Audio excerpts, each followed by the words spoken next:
This is the SFL on the Virtual Football Network. Week 14 brings one team season to a close and another one closer to the end of their inaugural season. And for the Denver Nightwings, a third straight loss could potentially see them out of the playoffs. A win could see them potentially end up at the end of the season as Central Division champions. They cannot overlook the Renegades of Oklahoma City here tonight. Good evening, folks. I'm Tyler Falk, joined in the booth by my partner, Brett Solberg. Brett, this one has a very unique twist on it, and I'm really looking forward to it. You know, if I were the coaching staff of Denver, coming into this last game for them, you would think to themselves, oh, it's Oklahoma City, we should really handle business. But they're reeling off of two straight losses, losing the division lead to Minnesota. Now this game matters more than anything else this season. They cannot take a step back like they have the last couple weeks. They need a big win here. Oklahoma City, we know, is fighting for pride. They've done that all season. They're going to continue doing it tonight. This is going to be an exciting matchup. They've lost the last two by two or more scores, as here we go from Richard L. Snowden. And the opening kickoff goes out of the back of the end zone and down for a touchback. And out comes the Oklahoma City Renegade offense, led by quarterback Colin Pierce. And Pierce has done really well, despite, you know, the weapons or lack thereof that he's had this season. Coming in close to 2,000 yards passing, that's got to give some credit to a team that's 1-9. Tight ends right, they try and go run up the middle, and nothing doing for Frank Udon, who was actually going to lose a yard. And let's introduce the rest of that Renegade offense and their stars. Jacob Brewer and Frank Udon are the halfbacks, with Tiberius Bovine, the Hall of Famer, at fullback. Christian Basigalupe and the rest of the wide receivers out there trying to get some passes from Colin Pierce. That one is caught for a good first down. That one to Stephen McMichaels, one of the tight ends. He partners alongside rookie tight end Jonathan Kilgore. Yeah, and McMichaels has been the shining star in the Oklahoma City offense. Top 10 in the league in receptions and yards. He's got over 800 receiving yards. He's slated to probably be one of only a few OKC All-Stars this season. He leads the team with 5 touchdowns, only has 11 on his career, and so a very productive season for the tight end. And this one caught by the former tight end, now turned fullback, Hall of Famer Bovine. Yeah, and Tiberius Bovine, again, another guy, if you're looking at, you know, getting some lessons as a tight end, you think of guys like Jonathan Kilgore, and even a 10-season vet like Stephen McMichaels. You look over to a guy at one point that was second in the all-time leaderboard in receiving yards, now just 7th all-time, but still an effective target. Pitch near side, and nothing doing. Udon losing a few more yards, and this tenacious linebacking core led by middle linebacker Chuck Diesel getting home. Yeah, it's Chuck Diesel as well as John Martin, the outside linebacker. Those both guys have both over 20 TFLs to them this season. Tight ends right for Pierce, who goes under center, now sends one of the tight ends in motion, that being Bovine. We'll introduce you to the Nightwings defense here in a moment. Blitz coming, pass right side over the outstretched arms of McMichaels, incomplete. And here is a look at the Nightwings defense. Gerald Cumbus, Hugo Reynosa, Logan Gardner, and Joseph Sabolka are on the line, with Jimmy Burgett, Luis Quintana, John Martin, and Chuck Diesel at linebacker. Luke Schreiner, Ted Haynes, Parker Thomas in the corners, alongside Tank Bennett and Lucas DeVore at safety. Another blitz coming for the Nightwings. This one is caught for a short gain, well behind the yardage needed for him to pick up a first, and it brings up 4th and 11. Yeah, and it seems like, you know, the story for OKC this season is that the run game, it just hasn't been up to snuff. It's been 320 yards amongst the 4 running eligible players, far in dead last in the league, and they've always had to use the pass and try to catch things up. And they say these are growing pains of a young franchise. And again, this franchise for Oklahoma City, one of the oldest in the league, a very long period of dormancy for the Oklahoma City Renegades after they had sold the team after a few seasons to now Arizona Scorpions owner Eddie Gage. And now they're back, trying to rekindle that old spark, which led them to the opening 2 SFL championship games. Now here comes the Denver Nightwings. Trellis Blanton under center. He will throw over middle. That one is picked off by one of the safeties. And back the other way, inside the 20. Man. All the way, Josh Vasquez, the former Nightwing, to the 7-yard line.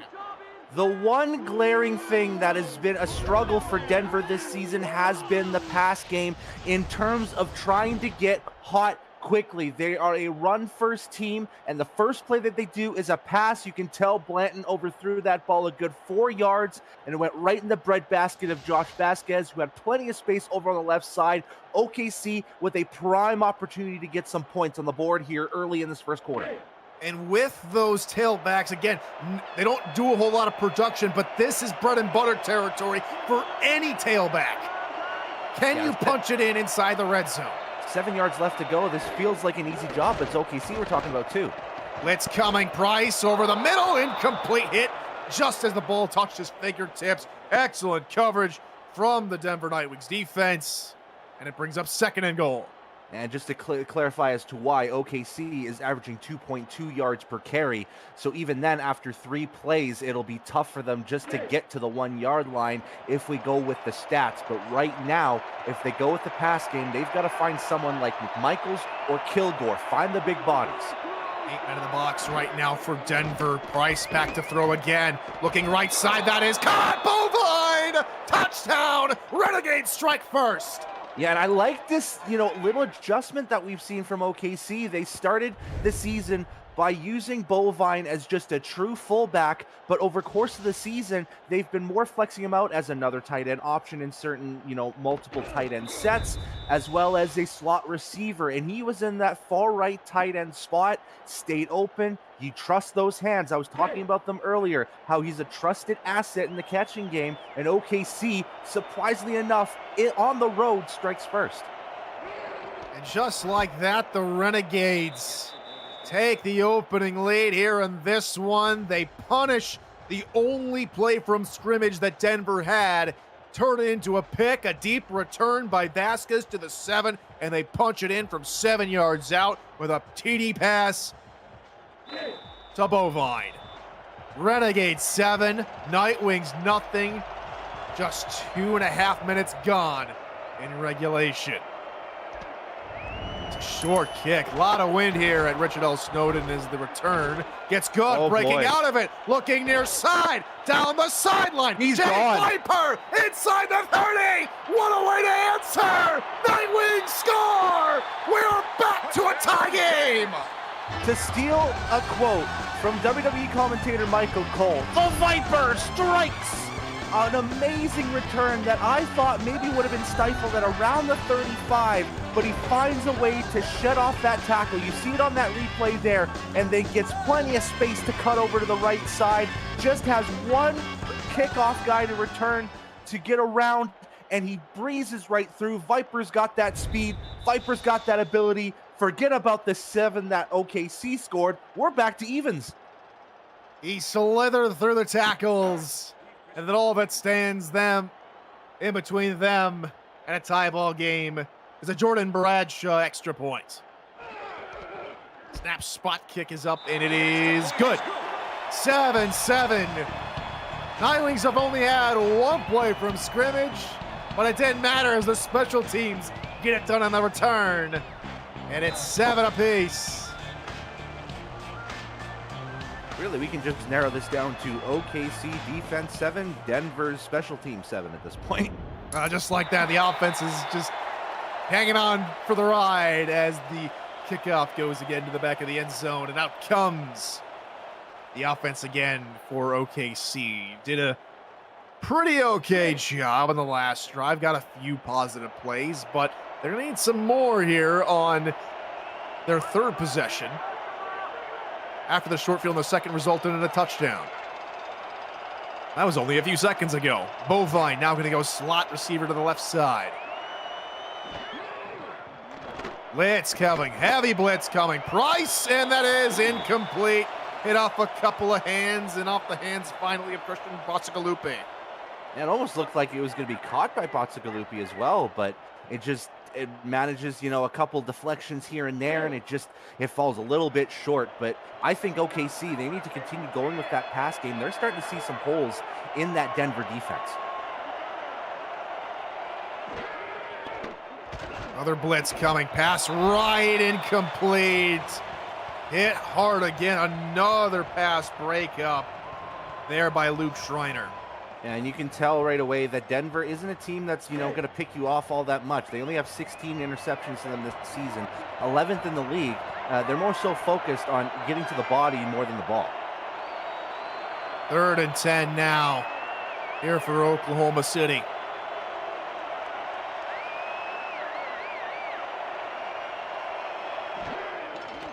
Price, blitz in his face. That is almost caught again. That is something Denver has sent nearly every single play. Blitz, blitz, blitz. They force a bad pass, and now Oklahoma City's punting.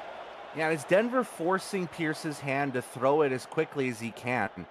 Bringing 6, 7, 8 on the blitz. There's not going to be enough time for Pierce to settle and wait for his guys to get open. He's got to throw that on partial coverage, and right now Denver's defense is up to task on pass coverage.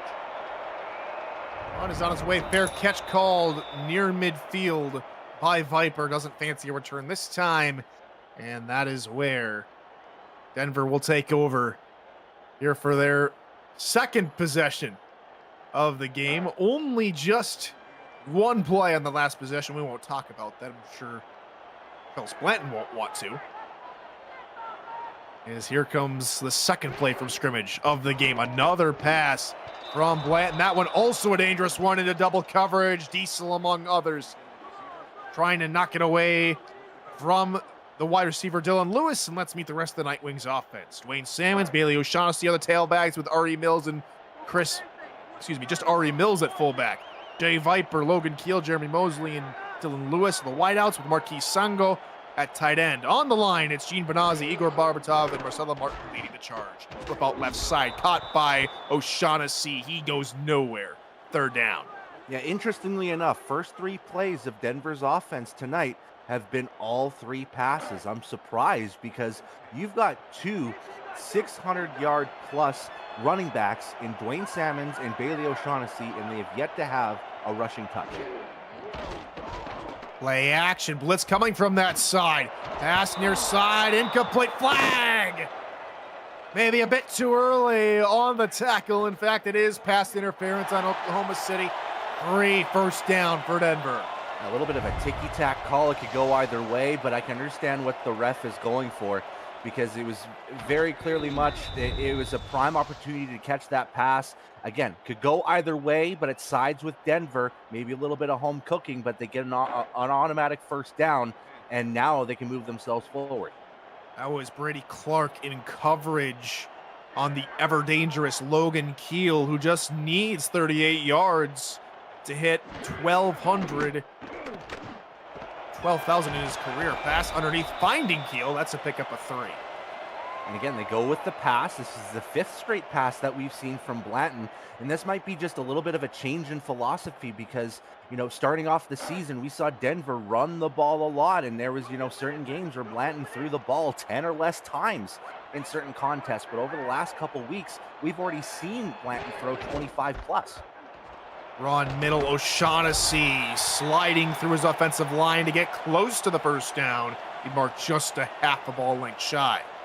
And O'Shaughnessy still, the pro bono number 1 on this team, and you can see it through carries and through, touches and everything. But Dwayne Salmons, you got to be careful whenever he's out on the field as well. Heavy eye look here out of Denver. They're going to try and go up the middle. It is stood up for a moment, but Salmons finds a way to get the first down.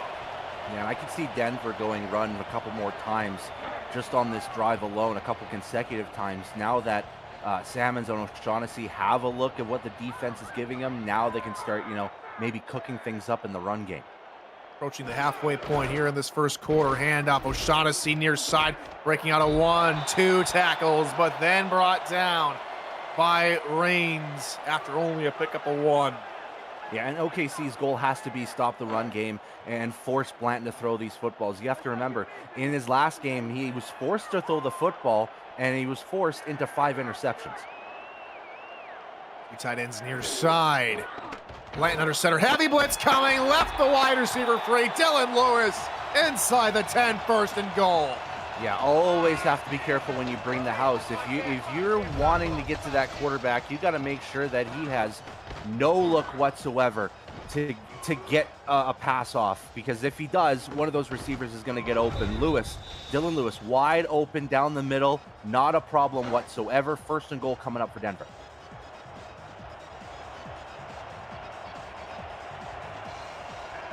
From the 8-yard line, two tight ends left. Wide receiver on the other side of Blanton, though he will send Jeremy Mosley to the right-hand side, into the slot. Blitz coming, looking near side, nearly picked again. Thomasina Rahman got her hands on it. Yeah, they end up off her back, but that's one of those instances where, again, Blanton, he's got that trust from the Denver group to sling that rock, but as of the last couple games, it's been very errant throws, and we're seeing already a couple of those tonight, and we're just halfway through the first.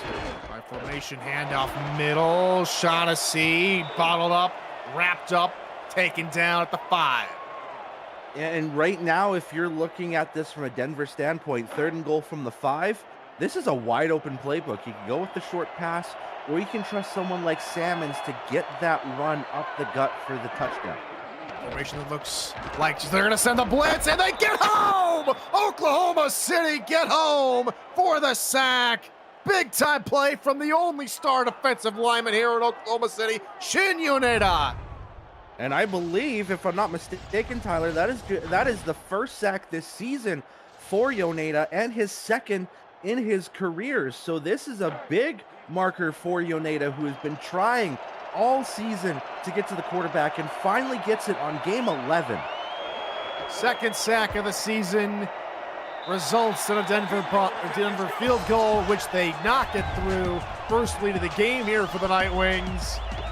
And it's 10-7 here at Richard L. Snowden Memorial.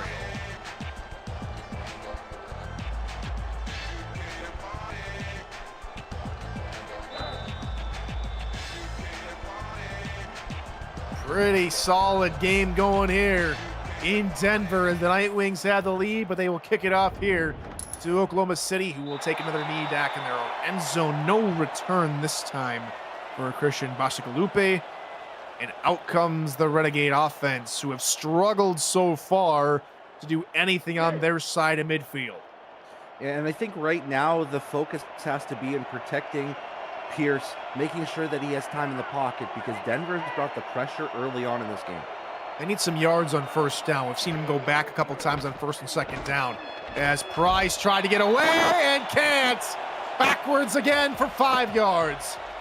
Yeah, and again, you see the pressure from Denver. They're bringing 6, 7, 8 people. This play, it was a 7-person rush, and it's not enough for these linemen to, protect the quarterback if you don't have enough manpower on that front.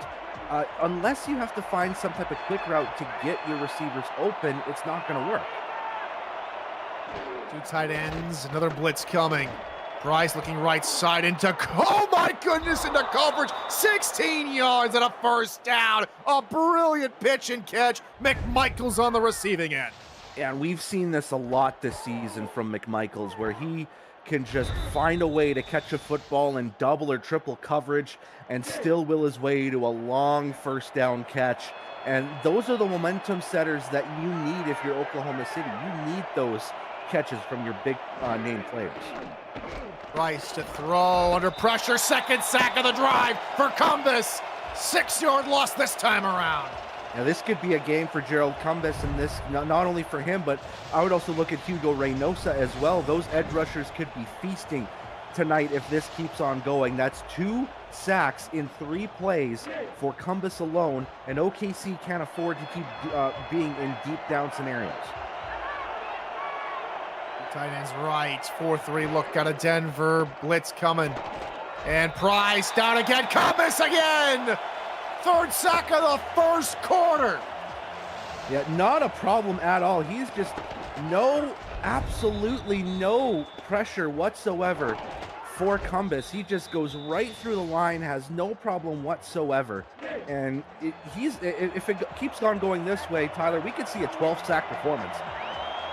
Saar looks beat out there. He's having a hard time trying to contain Cumbus. 3rd and 20, and they're just going to hand it off and try and get any extra yards. In fact, that play is going backwards too.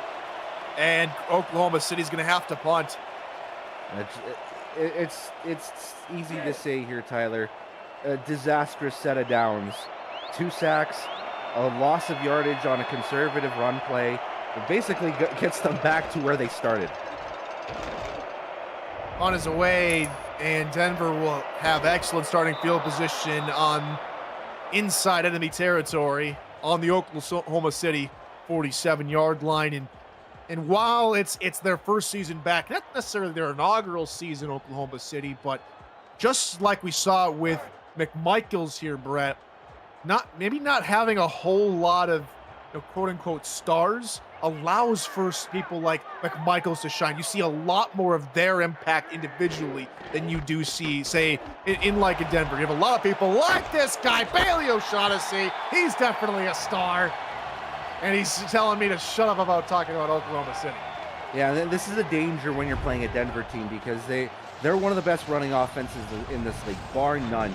They rank themselves, top 10 in the league in rushing, and it's all thanks because of the pace that Salmons and O'Shaughnessy give Denver so that Blanton doesn't have to throw those errant passes all that much. And now maybe Denver can start settling down and just keep running that football, go to that tried and true, know that something that they can work on. Shifty move, gets a couple extra yards for Salmons as he's hit hard after picking up 3 yards. Aaron Gooden on the tackle. And what OKC needs to do is just know where those running backs are. Maybe almost have a linebacker just keep an eye on where that running back is going to be, because most likely, especially in this ace pro formation, you're going to see a handoff. 8 men in the box, and Oklahoma City sends some pressure, and O'Shaughnessy going nowhere this time around. Great play from Farrell Rains and company. Yeah, this will probably end the quarter here. Indeed it will. End of 1. Only a slim margin separates these two teams. Denver in their final game of the regular season, looking to add some more playoff hopes to their ledger. Tyler Falk and Brett Solberg welcome you back to Richard L. Snowden Memorial Stadium here in Denver, Colorado. Week 14, but the final week of the regular season for Denver. A win keeps their shot at maybe the Central Division title alive. A loss puts them in the mire of a potential 6-6. Pass near side, caught. Lewis, 4-yard line. Or check that, Mosley, 1st and goal. Yeah, very interesting play action rollout. Don't see that all too often, in the Denver playbook. And when they do, pull that out, Blanton's got plenty of space and time to just figure out where his open man is. And it was a good look to Mosley because he was wide open too. That's just a perfect play from Denver. Offset eye behind Blanton. He's going to try and look in the middle. That one's clearly picked again. A lot of dangerous passes here in the area short before the painted turf. And that's that guy, Sabo Kane, and he's not a guy you should throw the ball towards because he's got the surefire hands to secure that ball and get those interceptions. He's got 3 this season. He leads the linebacking core for Oklahoma City. Sedai again here for Blanton as he changed the play at the line.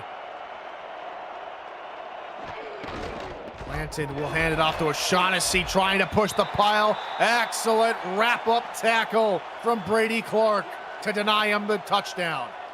Yeah, and that's the focus OKC has been wanting to do. Make sure that when it gets to these goal line situations, the run game is neutralized. They have to force Denver to pass this football from short, which is never guaranteed. Weak eye. Blanton under pressure, flipping it out near side, turning upfield is Savage. A receiving touchdown for the tailback, and it's a 2-score lead for Denver. And for a lot of teams in the SFL, they look to their receivers on a pass play in a goal line scenario. But for Denver, it was just a nice dump off to Salmons on the flat. Didn't have to worry about the receivers all too much. If there was enough space for Salmons, he's going to get himself to the end zone. We saw that there, and now Denver, an extra point away from a 10-point lead. How about this, Brett? Salmons has 30 rushing touchdowns. That was his first career receiving touchdown, as that puts Denver up 17-7 with 9:02 left to go here in the second quarter. Rooms are going fast for the 2025 SFL convention, kicking off the league's 25th anniversary season, July 10th through the 13th. If you want to go, you need to book your stay now. Join SFL Nation at the rooftop pool of our host hotel, the Hyatt Regency. You can reserve your room now at the special group rate at simfl.net. Oklahoma City get a decent return. They'll start this next possession on the 26-yard line. And if I'm OKC, I'm looking for a way to keep Pierce clean in the pocket and make sure that he can go through at least a couple progressions. Mainly look for guys like Galupi and McMichaels. Seen a lot of passing on first down, trying to get the ball out quick to avoid this rush that comes seemingly ad nauseum from Denver. Indeed, another pass. This one passed left side and incomplete. Looking for McMichaels.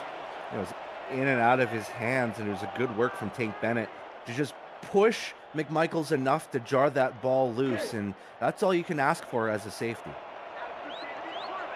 Positive note there, that play didn't go backwards, so some positives. You have to take any kind of positives you can out of a game against a very tough Denver Nightwing team. Two tight ends left, another blitz.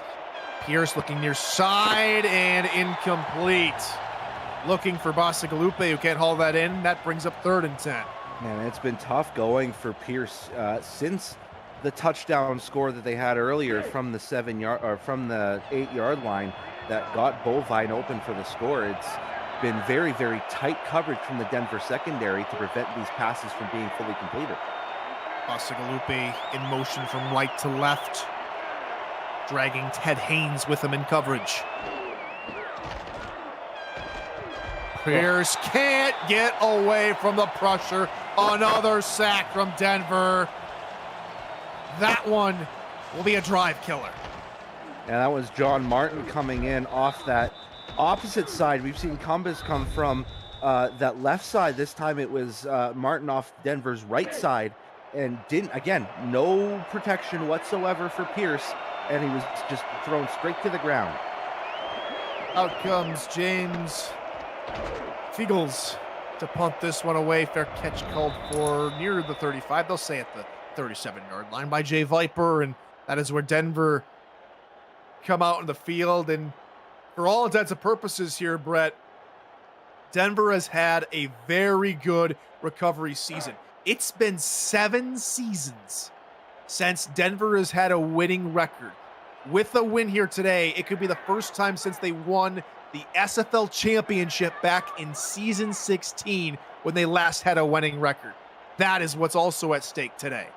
It was back during the Jared McChesney days, and they had that elite run game, and they're trying to do the same thing with this team this season.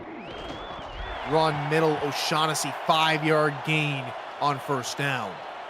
And I'm looking at, if I'm Denver, I'm just handing this ball off to Salmons. I'm handing this ball off to O'Shaughnessy. We're going to pad those stats, make sure they look pretty good, and get ourselves down the field. OKC has done all right with the run game, but not the best. How about this for another stat? The last 5 seasons in a row through this week in the schedule, they were 3-8 every single season. O'Shaughnessy with a run this time that picks up a first down. Out of those 5 seasons, 3 of them happened to end in another loss, finishing the season with 3-9.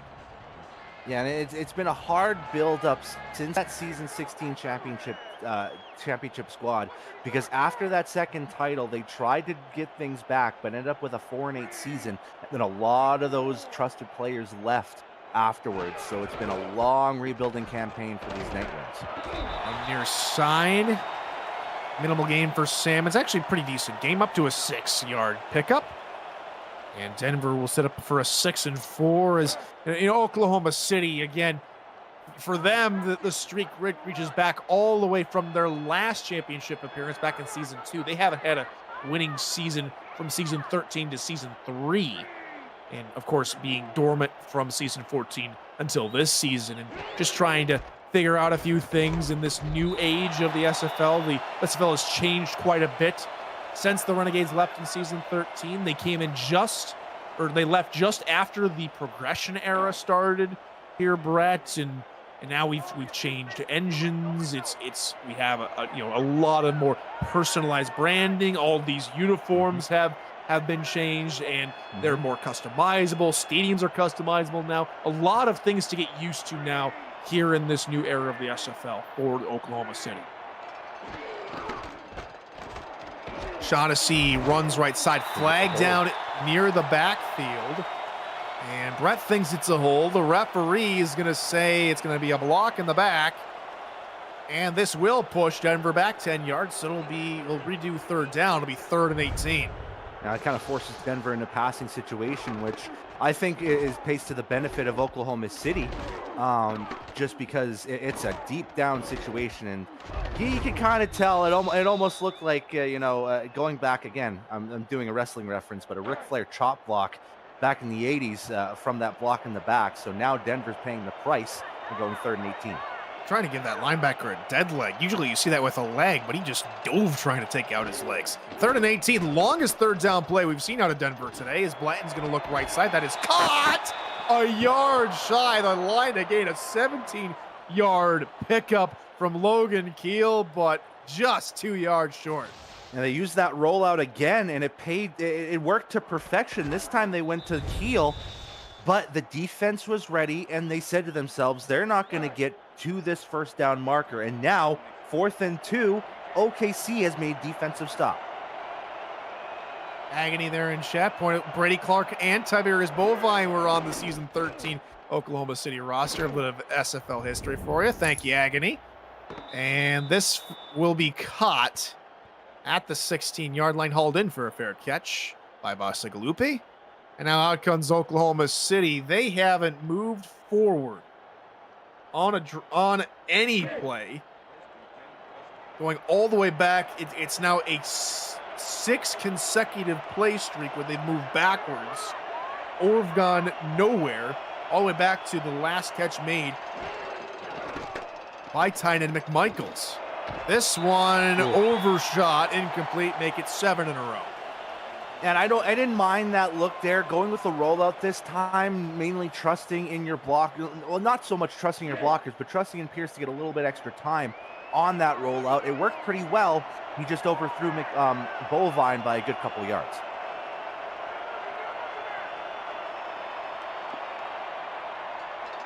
Pierce has been under all sorts of pressure today. Already have taken 4 sacks in this half. Make that 5 sacks. I spoke it into existence. My apologies. And that one taken down by Tank Bennett. Yeah, I think Denver's defense is now saying to themselves, let's just get everyone involved in the sack party. Let's not have Gerald Compass, hog all these sacks on his own. We gotta share those accolades if you must. 3rd and 12, only 2 wideouts here on a 3rd and long. 4-3 look out of Denver as Pierce down it goes. Compass again. Sack number 4 in the half, and it's 4th and 17. So this is going to be something that we're going to have to track, Tyler, because now that's sack number 8 this season for Gerald Cumbus, and I'm going to have to take a look on who's leading the league in sacks right now, but I think it's in that 10 to 11 range. So if he keeps this going, he might get sole possession of the lead. Beagles is going to be in the shadow of his own goalpost. And this one is punted away. And this one will be returned by Viper. He goes nowhere. He'll be stopped at the 49-yard line. And the mark to hit now for Cumbus. He's chasing Angela Meerkat, who has 10 sacks on the season. And look at this, Tyler. It's a pretty close race, too. Chris Porter, Mark Mello, and P. Fudor have 9 as well. P. Fudor announcing her retirement earlier tonight after the Queen City lost to Chicago in a pretty humbling game for the Queen City Corsairs. It was a good season, albeit for Queen City, getting 6 wins in the season, but with the logjam right now set to be at 6-6 or 7-5, any slip up by a team in that regard is costly. Now Queen City are going to have to hope they've got the right tiebreakers and they've got an opening at 6-6 in the playoffs. Yeah, it's just an unfortunate thing where they kind of, really dropped the ball against a Chicago team that you thought they maybe would have won, but they just didn't come out to play. O'Shaughnessy out of the tackle, gets another block and spun maybe a bit too much. Gets a first down, however, as Denver moved the chains. And here's the thing, it was a great attempt from OKC's defense to jump that play and get to O'Shaughnessy, but you can't shoestring tackle O'Shaughnessy because he can find a way to just, move those feet up, get some high knees involved. Russell Wilson would like those high knees, and then all of a sudden, bam, he's away and got a first down. Who doesn't like high knees? I don't know about you, but here comes a pitch out to Salmons, who cuts it back inside, and he goes for a gain of 4 before being brought down by Vasquez and company. And Tyler, those high knees really helped me, up my vertical when I was in my college basketball days, and I was easily, eyes above the rim in terms of my vertical. Not so much now because I've gotten, fatter and lazier, but I digress.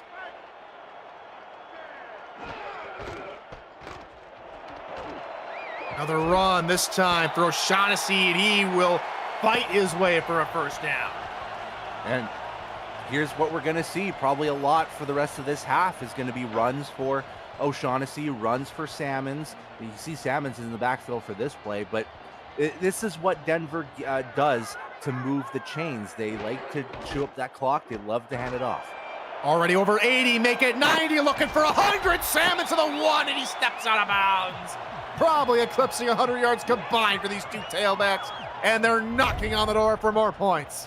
And knocking on the door, they basically have an axe handle that they're just, whipping at the door right now and trying to get in, because that was a monstrous run from Salmons, and he just found fantastic space on the right side. And look at that, it's inside the 1. It's practically 6 inches from the end zone.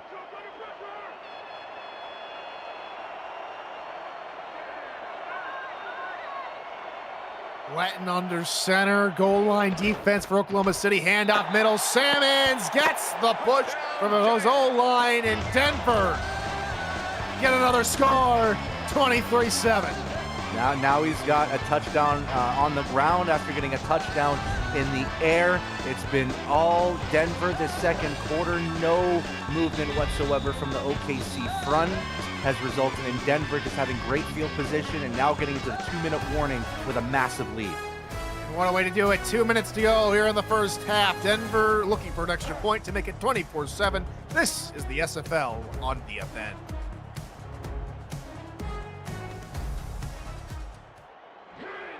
Here's the extra point from Jordan Bradshaw. 80's up and straight down the pipe. 24-7. Denver with the lead with 1:59 to go here in the first half. And now it's not all been clean sailing today for Denver. They did have that opening possession pick, but since then they have been nigh flawless.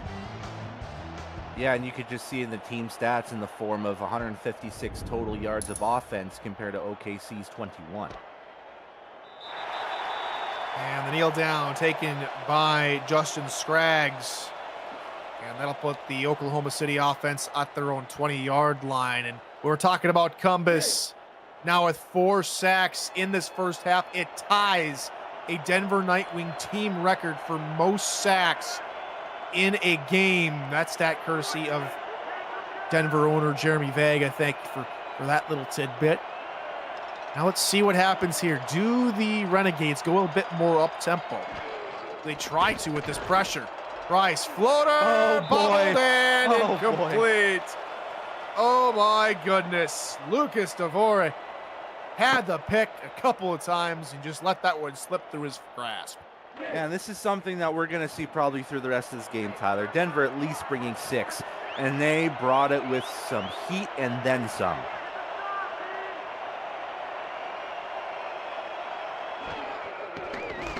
Price back to pass, gets an extra block, and that one is caught. Jonathan Kilgore for a big first down, and that play would not have happened if not from the block that he got in the backfield. That was a fantastic last-second block as well. You saw it right on that replay. He just dove underneath to make sure Pierce had enough time just to get that ball off, and he finds Kilgore in the best way past the 40. OKC starting to cook. Block courtesy of Frank Udon, the halfback, and here comes a delayed blitz. Pierce launches this one. Caught again! Kilgore again! Timeout call, Oklahoma City, and they are quickly marching down the field. Yeah, this is a lightning in a bottle situation for OKC. They're finding that spark plug in this 2-minute drill when all offense was thought to be completely gone from OKC. They have found Jonathan Kilgore on 2 deep routes. After a long string of nothing or reverse, we are hard charging down the field with the Renegade offense. Flip out near side, more positive yards. Udon gets a reception for his efforts, only a yard, and then Oklahoma City call a timeout. And it's big for OKC to at least get those positive yardages because they haven't seen a lot of it in this game. They got through it, within the first couple minutes. They got a touchdown from 8 yards out, and now it's just been a struggle since, but getting any positive yardage is big. Pass underneath, that is caught. Good gain from Basagalupe. They're just a yard shy of the marker, and they will call their third and final timeout of the half. And if I'm OKC, I'm not trusting with the run at all. You've got to go pass even on 3rd and 1, just because as much as Frank Udon has improved over the season, this Denver defense, they have brought a lot of people, and there's just not enough people on the line to protect. You're right. All we have seen them do is blitz. So you got to figure with that extra pressure, all that's going to happen is the run's going to go nowhere. You might have to try it, though. Maybe a run to the outside. No, another blitz coming. Price underneath, bobbled, and incomplete. Nearly picked off by Ted Haynes. And instead, it's a 4th and 1 here for Oklahoma City. Yeah, and Denver did something a little bit different. They brought the safety into the blitz almost on a delay, and they kept one linebacker on coverage, which kind of helped things out. So now OKC with an opportunity to get double digits on the board before the half. Martin Anderson on to kick the field goal. It is up, and it is good. Helped by the wind. 24-10 for the Renegades. They're still down by 14, but hey, that's something here for the Renegades. They're able to put up another double-digit score line. They've done that all but 2 games this season. Yeah, it's an accomplishment when you're OKC, but at the end of the day, this is something that you just build upon towards next season. They're looking at this team and they're saying to themselves, let's build upon this. Let's get some positive changes, especially in this game and moving forward.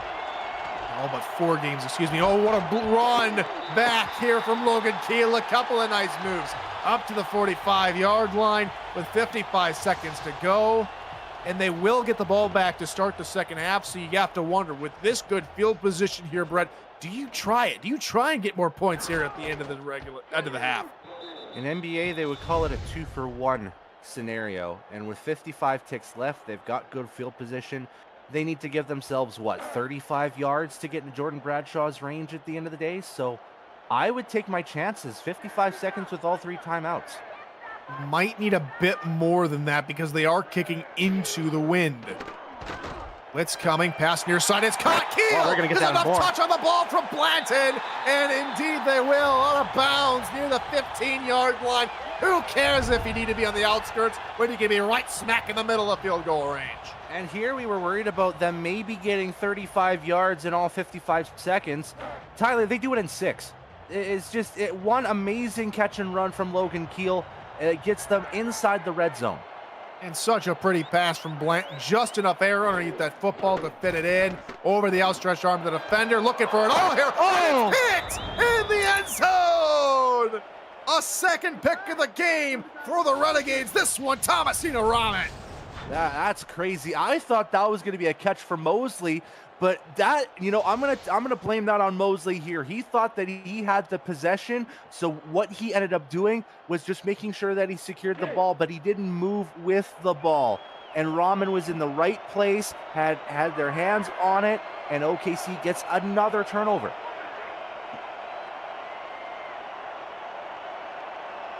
With 44 seconds to go, Oklahoma City have no timeouts. They're either going to have to hustle down the field or just run out the rest of this clock. They're going to try and pass. Blitz coming. Another sack.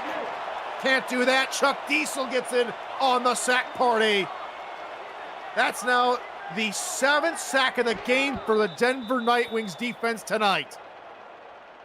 There's it's only the first half. Yeah, there's certain teams I don't think that have 7 sacks this season as a team. And Denver is just saying to themselves, hey, we can get to Colin Pierce 7 times in this game. That's no problem. We can do it before the second quarter is over.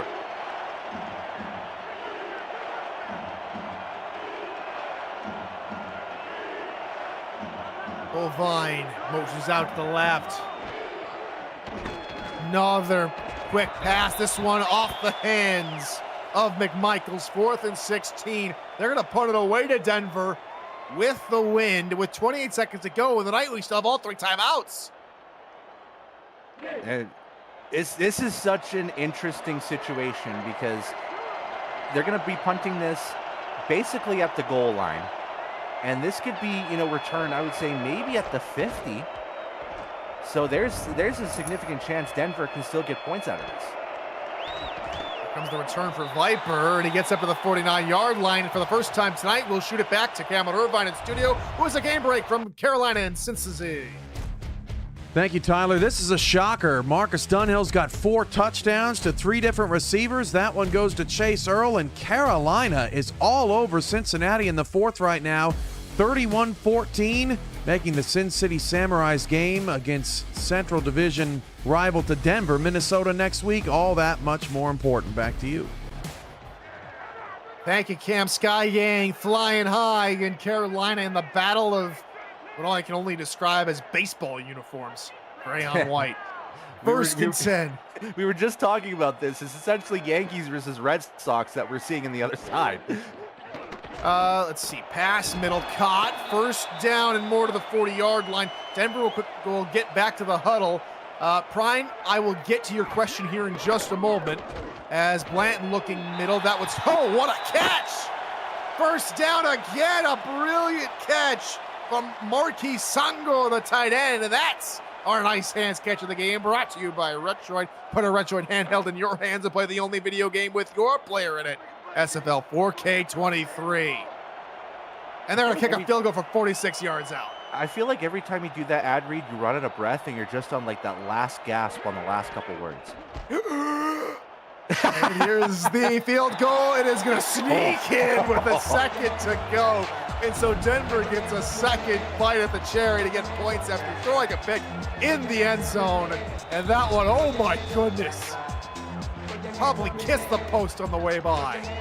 That had, lots of memories of, if you're a Bills fan, if you're a Vikings fan, you didn't want that to be wide right. Hey, we don't talk about Craig Anderson here. We don't talk about wide left. We don't talk about Blair Walsh here. No, bad analyst. As the return goes nowhere up the middle from Scraggs, and that's the end of the half. 27-10. Nightwings looking to put all the pressure on to Minnesota. And if Minnesota lose, Denver will take the Central Division if Minnesota lose next week. Right now, they're doing their part here in Week 14, Brett. They're up big here over the Renegades.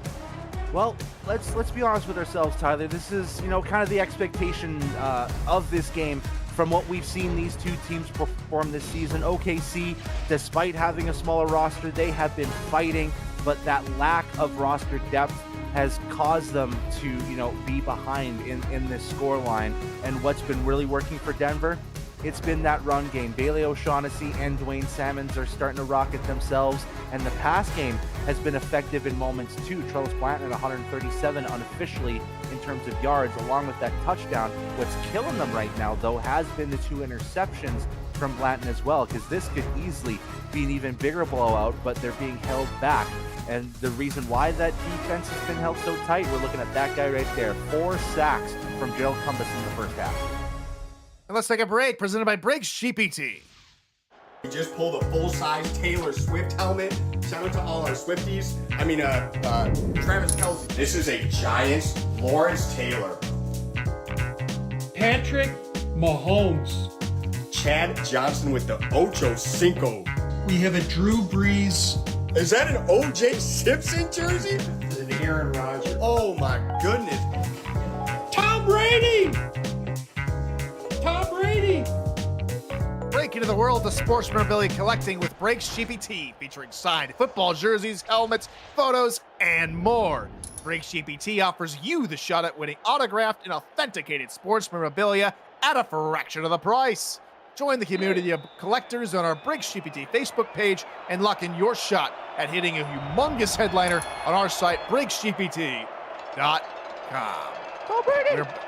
We're back underway, pink socks and all, as Keel gets a good return off the left-hand side up to the 37-yard line. And no further. Quickly back to Primetime's question here in SFL YouTube chat, or excuse me, VFN YouTube chat. It says, Tyler, what's the SFL sack record in a game? Well, I don't know the team total. I did think maybe 10 by a team, but individually, I do have the APF era sack record pulled up right now. That's 8.5 by Easy Trammell, who played for the Indianapolis Red Devils against the St. Louis Gladiators, set all the way back in season 11.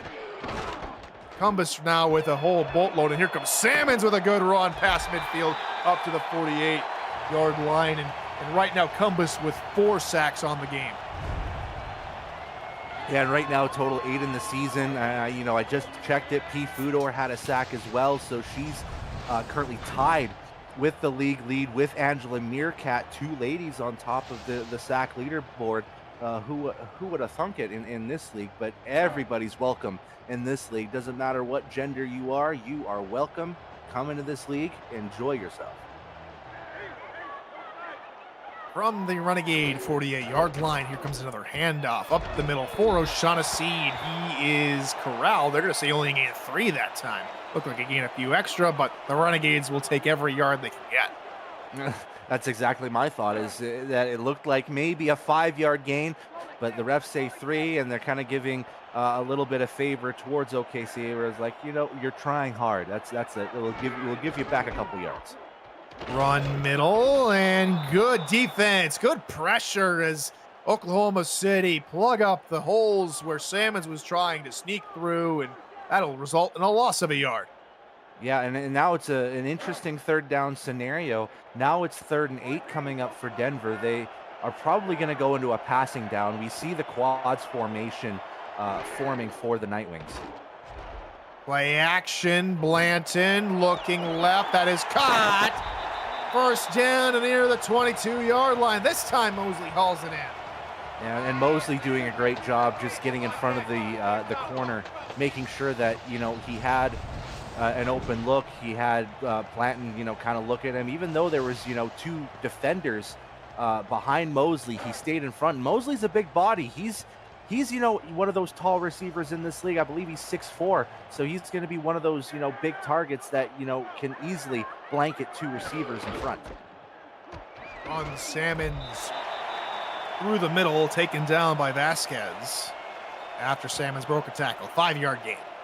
Yeah, and one thing I do want to credit here, Logan Keel did get past 12,000 receiving yards this season as well, and now he's at 61. He just needed 38 to get to that point, so congratulations to him. Only one of 12 receivers, I believe, in this league to get to 12,000 career receiving yards. Run middle, O'Shaughnessy first down before the hard hit from his former teammate Vasquez. That was a big hit as well. Vasquez trying to prevent that first down, but O'Shaughnessy, again, that unsuspecting strength that comes in from someone like O'Shaughnessy and someone like Salmons. You think that smaller body wouldn't work, but they bring that Bettis style, strength to push forward. Run near side, O'Shaughnessy out of 1, and then runs right into Brady Clark. Goes no further. He gained 6 though. Yeah, and right now, if you're looking at, Denver at this point, you're thinking to yourself, how do I find a way to keep this offense being successful throughout this game, as well as if we get to the playoffs, how can we sustain it? Salmons trying to find a way forward. Eventually does as he fights off the tackle by Sable Kanan and picks up a good chunk of yards. It'll be 3rd and short. And Denver's done really good on these third down scenarios so far in this game, too. 5 of 9. It's definitely a favorable option compared to their counterpart, who is 0 for 7. Well, don't look now, but 3rd and short from the red zone has not been kind to them as they will not get there again. Good tackle from Brady Clark again, and it's 4th and 1. Yeah, you made me remind myself of what happened on that last 3rd down and short when they threw the end zone and it was picked off. So thank you for that swift reminder there, Mr. Clark. 4th and 1, and they will kick a 19-yard chip shot. This one will sail true. 30-10, a 20-point cushion for Denver over Oklahoma City. You're watching the Simulation Football League action here on the Virtual Football Network.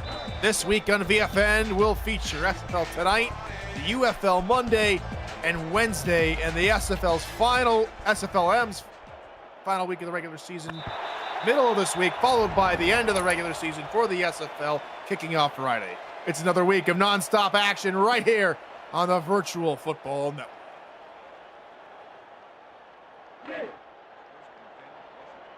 Oklahoma City, after the touchback, will start from their own 20-yard line.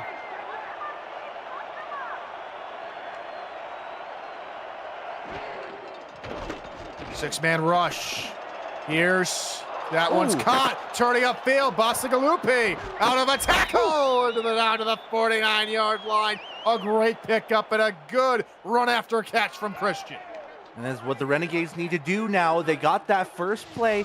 Now they just need to build off that momentum. It was a great catch and run from Batsagalupi. You could see the spin move off of I think it was Tank Bennett there. And then he found his way to get a couple extra yards. That's what Oklahoma City needs. They just need to carry that momentum somehow.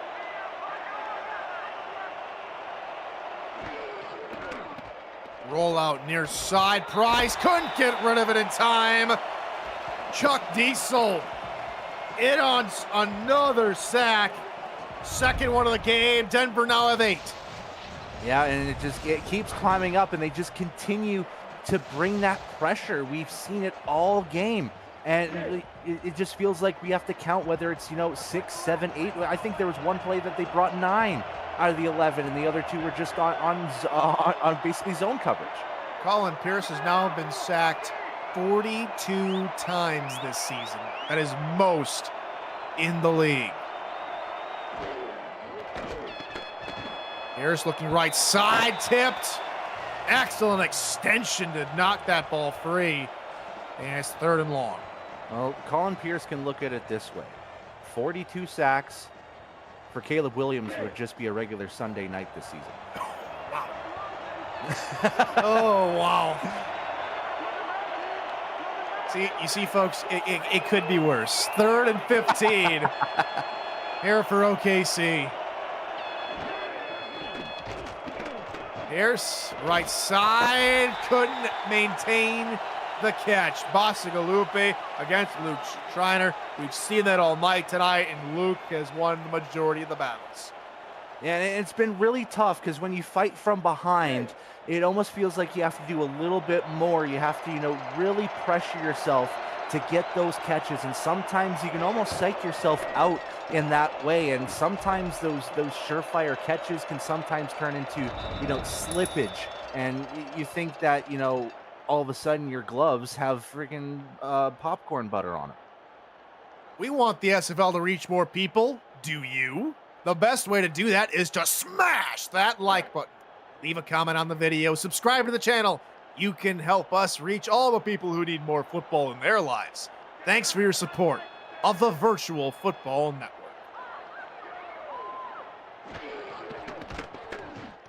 Flip out near sides. O'Shaughnessy gaining 5. Already saw Salmons pick up his first receiving touchdown of his career earlier tonight. And O'Shaughnessy looking for his first receiving touchdown of the season. He's caught 14 in his career.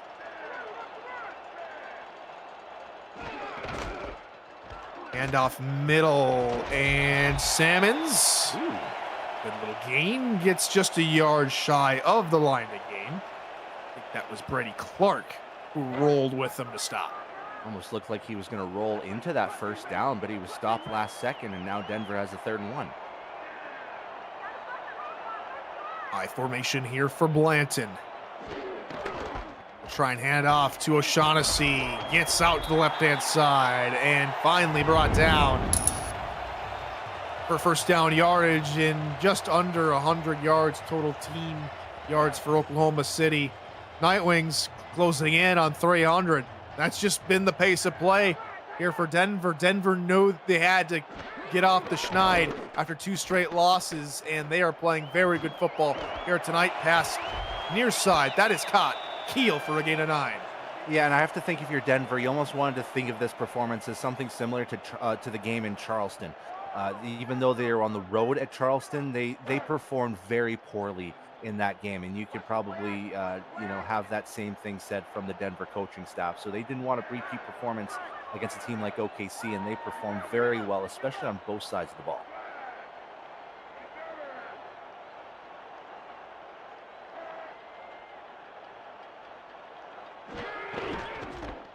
And off O'Shaughnessy near side. Gets away from Waugh, but finally brought down after another good first down from the ever-dangerous Bailey O'Shaughnessy.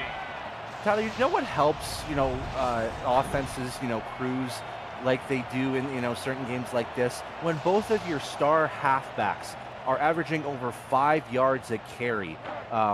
Salmons is right at that 5.9 marker, and O'Shaughnessy after that run now at 5.1. 2 minutes, 20 seconds to go. Ain't counting. Hand off Salmons left side. There was nobody over there. Easy 5-yard gain for Salmons. Again, this seems to be the marker for these Denver running backs. They get 5 yards, and then every now and again they'll burst forward for like 12. And if it works, it works. You stick to the run, and I credit Denver, for a great run game tonight. Another run, and O'Shaughnessy through a couple tackles, and inside the 20-yard line they march back into the red zone. And right now, they're just completely comfortable with running this football. I don't blame them whatsoever. Go with their tried and true, and have Blanton just, stay cool and composed, hand that baby off. O'Shaughnessy and Salmons have been electric for these Nightwings here tonight. Over 100 yards now, 101 on his tally. First and 10 Nightwings. Blitz coming here from Oklahoma City. Bland rolling and running away and picking up positive yards. It's the one aspect of the game we don't see all that much from Charles Blanton. Just 11 yards rushing into this contest. He gets 3 more under his belt. My goodness. That's a great run to get away from that sack. 3 wide. Here for Denver, they're going to try and run with O'Shaughnessy through the middle, gaining a couple. He's eventually brought down. And it brings up another down here for Denver, and this momentum should carry through. 3rd and 4 now, looking to go up by 3 scores, but by more than 3 scores.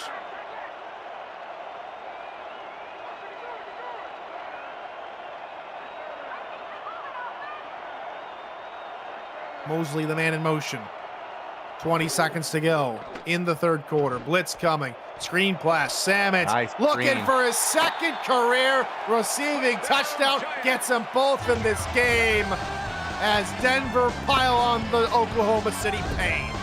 It's just an impressive show of blocking from Denver. And one of the things that you don't see a lot in this league is a proper full halfback slip screen. And there was just fantastic blocking from the linemen to move over great speed to get there as well, and Salmon's had a whole entourage to get to that end zone, perfectly ran from the Nightwing offense. Blanton's thrown 2 TD passes, but it's not been to Keel or Mosley or Lewis. They've both been to the tailback Salmons.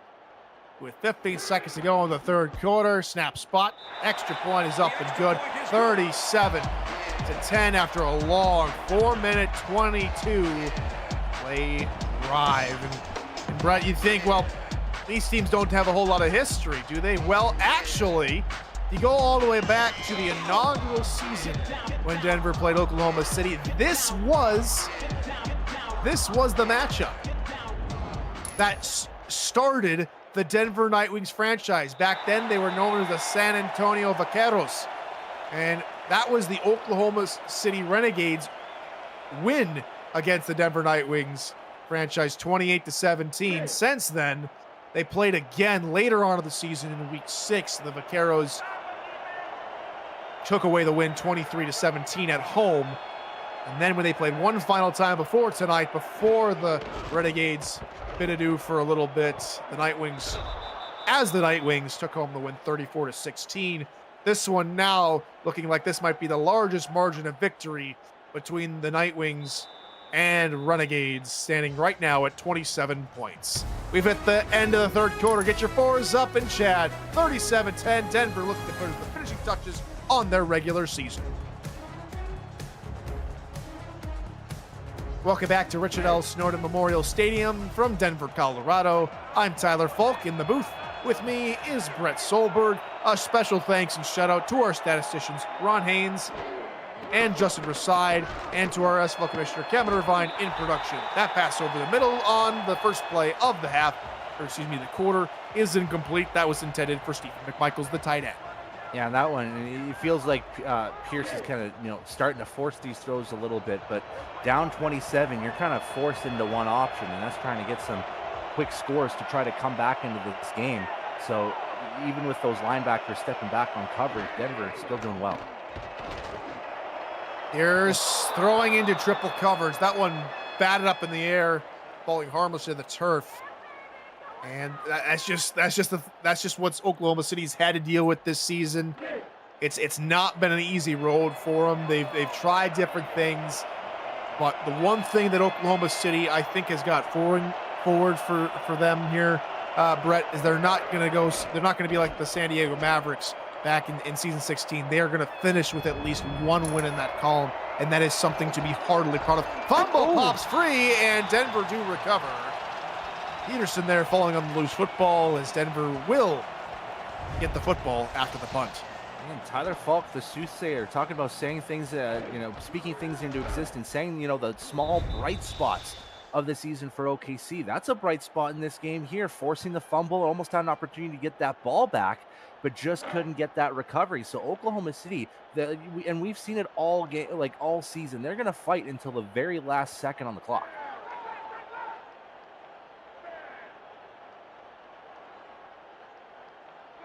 Another number we probably won't touch tonight is the largest margin of victory for Denver when Denver beat Houston in season 9. Again, known as the San Antonio Vaqueros. They whooped Houston 55-zip. So Oklahoma City do have a 0 on their scoreboard, but at least they have a 1 on it instead of the Hyenas. Well, I got one thing over those San Antonio Vaqueros, and that was it was Vancouver's first ever franchise victory was an overtime win over San Antonio in season 9. So at least I got that over them. O'Shaughnessy, first down to about the 47-yard line. And again, with things going the way they are, partner, the long streak of losing seasons comes to an end here tonight. It'll be their second 7-5 record in franchise history, dating all the way back to season 10 when they were the San Antonio Vaqueros. This will be the 6th winning season in franchise history. A lot of stuff to be proud of. They have 10 losing seasons, and after tonight, their 6th winning season. So things, after a lot of turmoil, after that Jared McChesney, after the departure, after the championship, they're finally back, you would think. Finally in good standing. Finally back to their winning ways of old. And even so, I still wouldn't want to be in Denver's spot right now, because you have to watch week 15 and pan out and see how things finish, because even with the 7-5 record, it doesn't feel like a playoff spot is guaranteed. So you have to watch all the other teams across the league play it out in week 15, just to see if not only if you can make it, but have the potential to win that Central Division, which is why now Minnesota and Sin City, now that that game has gone final, has even bigger implications for both Minnesota and Sin City in week 15. Carolina hold on in that one, 31-24 over the Samurai. The Samurai moved to 6-6. Their outside title hopes for the Central Division are done, and their playoff chances just got a whole lot slimmer. Second down run here for O'Shaughnessy, going to go maybe for a minimal gain as he's tackled by Aaron Gooden. And so again, a lot of teams now say that 6-6 is not where you want to be. And we've seen Queen City go to 6-6 now this week. We see Sin City go to 6-6, but Denver, as things stand, will not. O'Shaughnessy right side picks up another first down, gets out of the leg tackle, and picks up a few extra yards before being finally wrapped up like a gift basket. Yeah, and just even looking at the the current playoff picture right now, still so many teams in that 6-5 hold right now. We're talking about teams like Florida, Bossier City, Fort Worth, now Sin City at 6-5, and then you still have teams in that 5-6 area: Lexington, DC, Arizona, Atlanta. Like this could go down right to the wire. There's a run on first down. Salmons. That's a good play from the defense as Vasquez gets in behind the line. It's Salmons down for a loss of 2. And, well, out of this, I'm going to put you on the spot here, Brett. We've currently got 6 teams currently at 6-5. We'll move Denver to the 7-5 mark. So you got 5 teams at 6-5. Mm-hmm. Who is your team? I guess, sorry. 4 teams at 6-5 with the loss for Queen City earlier today. Who do you got possibly making the last charge, getting that 7th win out of those teams? The scary thing is that what's been talked about this season is that how scary the South has been all season. And looking at the bottom of that South is Fort Worth. And you look at that team, and they had, even in their minds, I believe their last game was a bit of a humiliating loss, even if it was a little bit closer.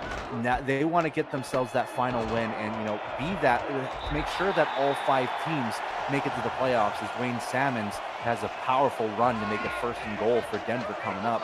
So I'm looking intently on Fort Worth, and I think if they win in this matchup, we could see ourselves potentially with an all-South wildcard game, potentially with a game like Houston and Fort Worth in the wildcard. That would be nuts.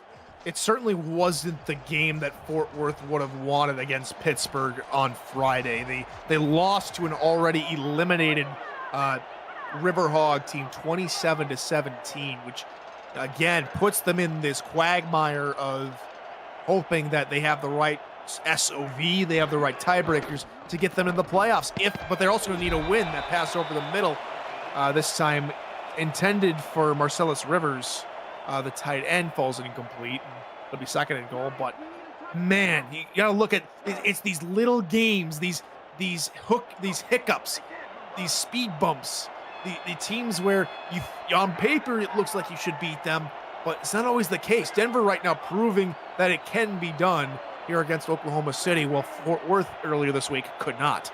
Yeah, and the scary part is the South isn't even determined yet, because Mexico City beat Albuquerque on Friday. Touchdown, my goodness, what a jump from O'Shaughnessy. O'Shaughnessy with a diving touchdown, another rushing touchdown here today for O'Shaughnessy. Make that number 2.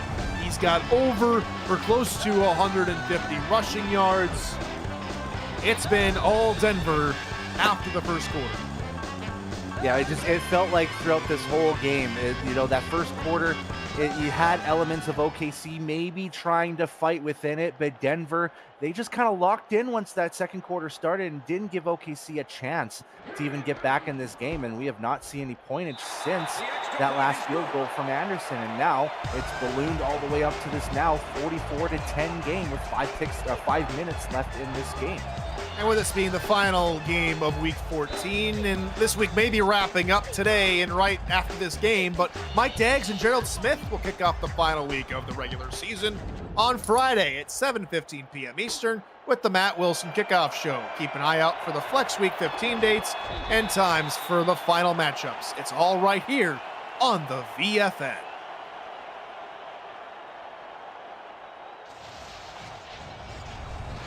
A solid little return here from Skaggs. He's trying to do his yeoman's work from the return game, trying to get his offense into some better field position. And it's not for the lack of trying here for Queen City, partner, that Queen City's tried to stay in this game, but the Denver defense had all the right stops, and for all intents and purposes, they've been blitzing down the throat of Colin Pearson. Usually we're talking about teams running down each other team's throats, and it's just been the opposite today. Yeah, and it kind of hurts when your rushing total is at -4 yards. Interception. And that one's passed, going back the other way. Colin Pierce, only mistake of the game. That's picked out by Ted Haynes, who will set up the Denver offense at the 23-yard line.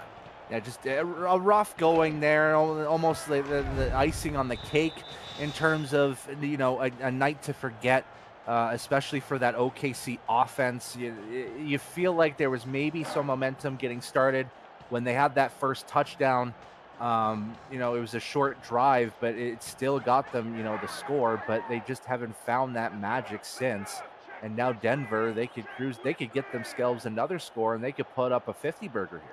And how about this Denver Nightwing defense? 8 sacks, the 11 TFLs, now a pick to add on top of it. Is that the cherry on top, you think, tonight, that pick from Ted Haynes?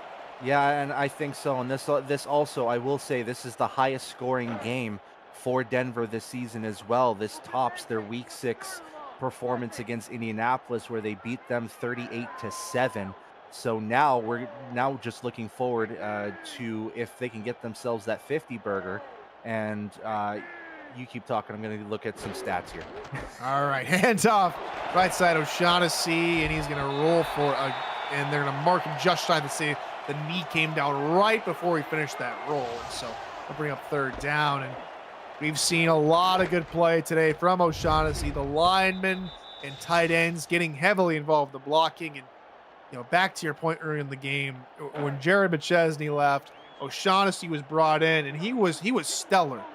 But Denver didn't really seem to click and mesh for the last 7 seasons until this season. See, 2025 has been a very good year, and season 24 has been a very good season for the Nightwings.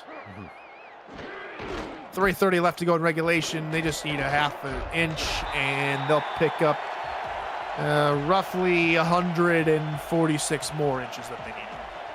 Yeah, easily gaining that. And the reason why I wanted to talk to you wanted you to talk a little bit here is I wanted to see the last time that Denver scored 50, because it's been a while, to say the least. But how about this for a stat line? Last time that Denver has scored 50 or more points in a game was back in season 16, week 11 against Sioux Falls, where they beat them 50-24. Again, going back to those the McChesney days. Was that the championship game, or was that just? I know they played Week a couple 11. times during week 11. Okay, handoff O'Shaughnessy, because I know they played a couple times that season. I think they even played in the postseason, as well as another run. 2nd and goal, clock will continue to wind here, but these fans here at RLSS, Richard L. Snowden Memorial Stadium, have been treated to a resurgence of form. And the defense, we've talked about it a bit tonight, but these are numbers we haven't seen from Denver in quite some time. Over the past dating all the way back to season 19, they were in the bottom 10 in defenses in a majority of their categories. Dating all the way back to season 19, you can even roll that back to season 18. It's just not been a really, for that stretch of time was just not good for them to mesh. And then this season, they're the best passing defense, only averaging just under 200 yards a game to opposing teams through the air. Just in general, top 3 defense in all around yards, sub 100 rushing yards against. It's been a very controlling defense. There's the hat trick from Bailey O'Shaughnessy. There's the 50-burger. 40 points in front of OKC. Yeah, and that's basically, it's been the whole story since that second quarter, like you said before.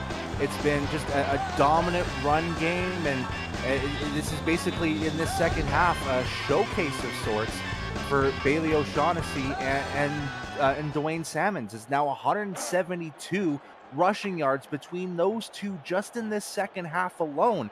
I mean, some teams wish to have that amount in a whole game. Denver's done perfectly on the ground. Extra point makes it 51-10 in favor of Denver, and now we'll get to see Oklahoma City and their offense one more time here tonight.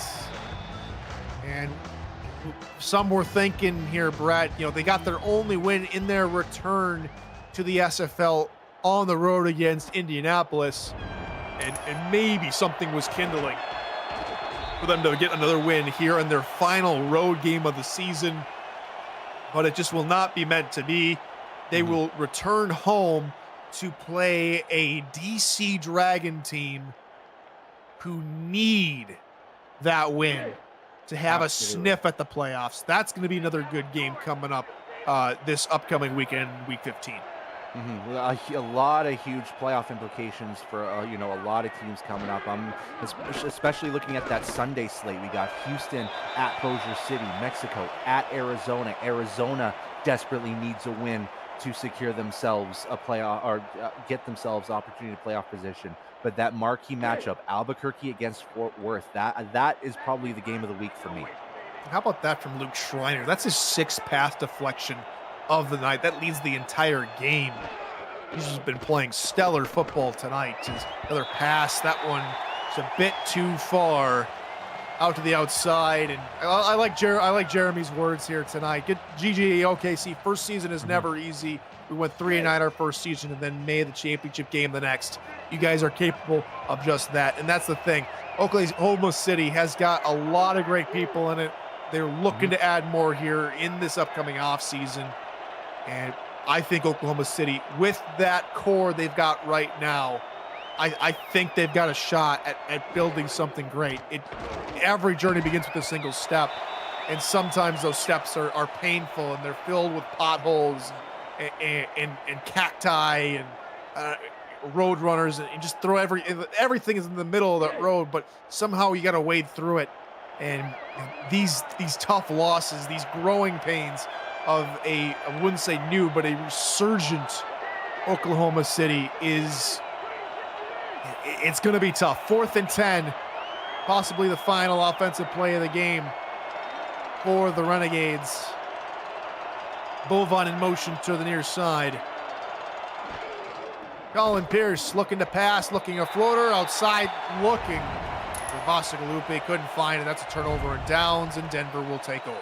No, Jeremy Vega makes a fantastic point. You even look at, you could say their successor in Arizona. It took them 3 seasons just to get themselves into the playoffs. For us in Vancouver, we had that 8-4 season and got to the semifinals in our first season, but it was bumpy the next couple seasons, and it took us another 2 or 3 seasons to get back in the playoffs. So it's always tough when you're a new team on the block, even if you have that rich history like OKC does. It's going to be a different experience for all, but the growing pains they show in the first season, but it's going to be all about bouncing back and seeing what you can build on future seasons. So with that, the Denver Nightwings will finish season 24 7-5. Again, just to recap everything we've been talking about tonight, Denver has a shot at the Central Division. Here is what needs to happen for the Night Wings to clinch. They require Minnesota to lose. In week 15, Minnesota will play Sin City. Sin City. Sin City does not have a shot at the Central Division with the loss here to Carolina in the game going on the opposite side. They must win to keep their playoff hopes alive. And if the Sin City Samurai beat the Minnesota Legend, Denver is your Central Division champs. Denver, now with a 7-5 record, has a better shot at making the postseason.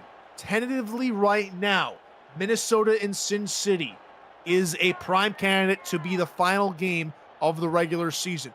Official schedule to come out this Friday on the Matt Wilson kickoff show with Mike Daggs and Gerald Smith. That taking place Friday at 7:15 p.m. Eastern. So keep your eyes peeled for that and for all league updates over on the SFL league website. The field goal is up and good, 54-10 here as Denver try to put the finishing touches off on OKC.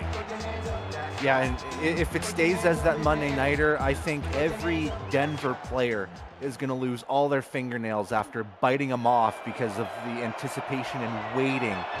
I would be stressed to the nines to figure out if you have a chance to win the division or not. So Denver, a fantastic performance here tonight. Now have to wait 8 days if it stays like this to get the result that they want. It's just crazy in my mind. Sometimes good things come to those who wait, and that can ring true for Denver, waiting to see if they are the Central Division champions, and it can also ring true here for Oklahoma City.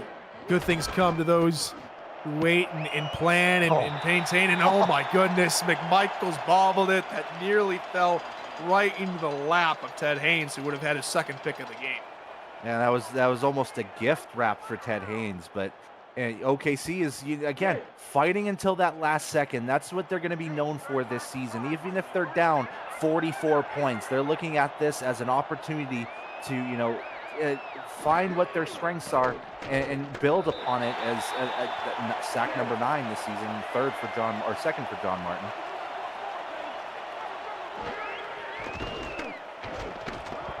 And down goes Price. 9th sack of the game from Denver. Logan Gardner comes alive late. And that one he practically stole from Cumbus, because Cumbus wanted number 5, and Gardner just said to himself, I'm getting to that first. You stay away. You've got your 4 already. Bashagalupe in chat, no. Sin City do not have a shot at the Central Division. They have a chance to deny Minnesota the Central Division and gift Denver the Central Division with a win over the Legend. And that final pass from Price incomplete. Another turnover and downs, and with no more timeouts, Oklahoma City just has to trot the defense out one more time for a Denver kneel down. And Sin City doesn't have a chance in the Central because they play in the West, and they don't have a chance in the West because both Vancouver and Washington both have 8+ wins. So it's impossible for them to reach the division. Their hopes are just the playoffs at this stage. And it looks like early on, and speaking of that West, if I could do some self-promotion here, it's gonna look interesting. It's Vancouver at Lexington, and then it's gonna be Pittsburgh at Washington. That could be what determines who's gonna win that West Division. And I'm still thinking that Sin City is still over in Canton and playing in that neck of the woods. So there's my mistake. Denver, with one kneel down from Blanton, puts a bow on season 24's regular season, and they hope to be in the postseason with a 54-10 thumping of Oklahoma City. And a great game for Denver. They do what they need to do, and now, like we've talked about all night long, partner, they wait. Yeah, it's a waiting game now, but they did their part, and they took care of business at home. Final game of the season, completely dominated every statistical category. The biggest focus is the run game. Over 280 yards of rushing Most teams aspire to have that in the split of, 2 or 3 games, and Denver did that in one night alone. So Denver got the job done. Now they're going to have their eyes peeled and their eyes glued to Minnesota and Sin City next week, final week of the season, to see if they win the division, and then to see if they get themselves in the playoffs. And so that'll do it for us tonight. For Justin Raside and Ron Haynes in stats, and for the league commissioner, Cameron Irvine, he's been Brett Solberg. I've been Tyler Falk. Thanks for tuning in. We'll see you for the final week of the regular season. This has been a presentation of the SFL on the Virtual Football Network. Stay tuned for more SFL action. You can check all the league highlights and stats over on the league website at simfl.net. Until next time, good morning, good afternoon, and good night. Bye.